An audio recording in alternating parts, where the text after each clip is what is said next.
Imagine sitting in a cold doctor's office, waiting for a routine update, only to hear the words that change everything. You have 6 months to live.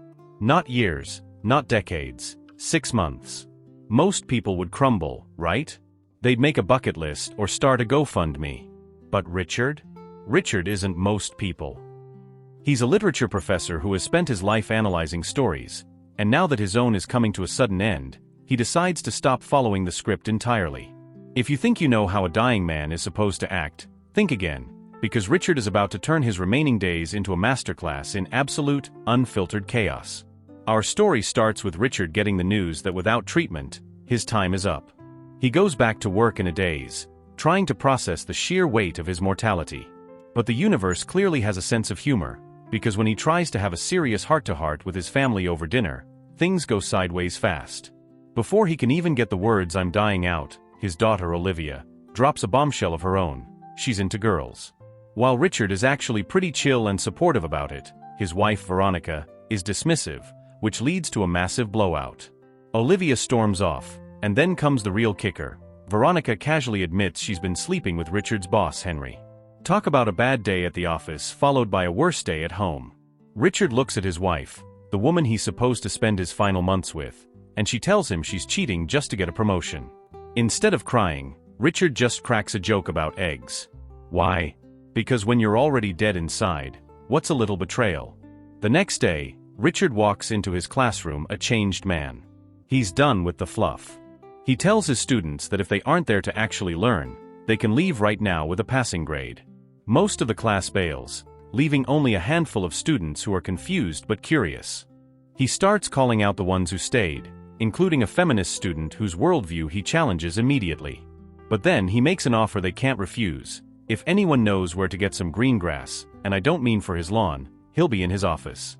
He's done being the respectable professor. He's ready to feel something, anything, before the lights go out. He hits the bar with his best friend Peter, the only person he actually tells the truth to. Peter tries to be the good friend and offer sympathy, but Richard shut that down fast. He doesn't want pity, he wants a leave of absence and a drink. Back at home, he and Veronica reach a bizarre, dark understanding. He gives her total freedom to see her lover, and in exchange, he's officially off the hook for being a faithful husband. They spend the night getting high and drunk together, laughing at the absurdity of their lives while their daughter watches in horror. It's messy, it's toxic, and yet, it's the most honest their marriage has been in years. But as the morning sun hits, the reality of his failing body is a ticking clock he can't ignore. Richard decides to take his teaching style to the streets, literally. He takes his remaining students to a pub. He flirts with the waitress, tells his students to live like they mean it, and then disappears into the restroom for a quick fling with the waitress while his wife is doing the same with his boss. It's a race to see who can be more reckless. He even ends up experimenting with a male student who brings him some special cupcakes. He's checking off boxes he didn't even know he had. But Peter is watching his friend self-destruct and can't take it anymore. He drags Richard to a cancer support group, hoping for some perspective. Richard listens to the tragic stories for about 5 minutes before telling the whole room they're wasting their precious time and should all go get a drink instead. He's not there to find peace, he's there to burn out bright. Things take a turn for the surreal when Claire, his boss Henry's niece and one of his students, starts falling for him. They're at a bar, she's looking at him with those save me eyes, and they start to dance. Just as she leans in for a kiss, Richard's body finally gives him the middle finger. He collapses and wakes up in the hospital. This should be the wake-up call, right? Wrong. He goes back to the university, and when Henry tries to fire him for his wild behavior, Richard plays his trump card. He tells Henry he knows about the affair with Veronica and blackmails his way into a paid sabbatical. He's literally stealing time and money from the man sleeping with his wife. You've got to admire the hustle. As the end draws near, the tone shifts from reckless to heartbreakingly real. Richard stands before his students one last time. Claire gives a moving speech about love, and Richard leaves them with a final lesson. Live the way you want, or it was all for nothing. In his office, he collapses again, and this time, Peter finds him. They go to a church, not to pray, but to say goodbye. Watching these two grown men embrace and cry is a gut punch. It's the realization that while Richard is choosing how to leave, he's leaving people behind who aren't ready to let go. The final act is a masterclass in awkwardness and raw emotion. There's a company dinner hosted by Henry. Richard walks in, walks straight up to Henry's wife, and kisses her right in front of everyone. During the meal, he drops the final bomb.